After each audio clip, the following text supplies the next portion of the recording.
Dans la jungle de ciment de Sao Paulo, Guillermina se penche sur ses souvenirs. Son grand-oncle était le maréchal Cândido Rondon, un des pionniers de la protection des Indiens à la fin du 19e siècle. Les indigènes étaient méconnus, considérés comme des gens au dehors de tout contact avec la civilisation. Rondon, célèbre pour avoir construit la première ligne télégraphique au cœur de l'Amazonie, a été 2 fois candidat au prix Nobel de la paix. C'était quoi sa devise ? Ordre, paix, justice. Il travaillait à la pacification de tribus entre elles alors qu'il ouvrait le chemin de lignes télégraphiques. Malgré l'urbanisation croissante, le Brésil n'a pas oublié cet héritage spirituel.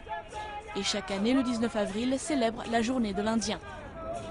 Parmi les initiatives, ce festival pas comme les autres à Aruja, près de Sao Paulo.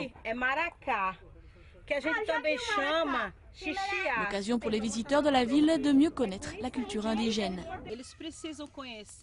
Il est nécessaire qu'on se rende compte de notre personnalité, qu'on prenne le temps de leur parler et de leur montrer aussi un peu de notre esprit.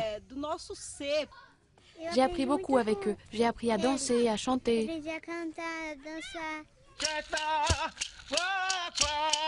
Au total, il y a plus de 800 000 Indiens au Brésil, soit moins d'1% de la population. Divisés en 264 ethnies vivant de la pêche, de la chasse ou de l'artisanat. 77 groupes n'ont jamais eu de contact avec l'extérieur.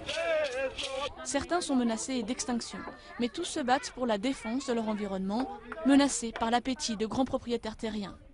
Le problème, c'est qu'ils sont en train de détruire la vie de l'indigène brésilien. Ils sont en train de détruire la forêt, les oiseaux. Pourquoi? Si on détruit la nature, on va nous détruire. Beaucoup ne se sentent pas représentés par l'organisme gouvernemental pour leur défense, le FUNAI, et pensent que freiner le déboisement illégal en Amazonie ou les expropriations de terres dépend avant tout de leur engagement au quotidien.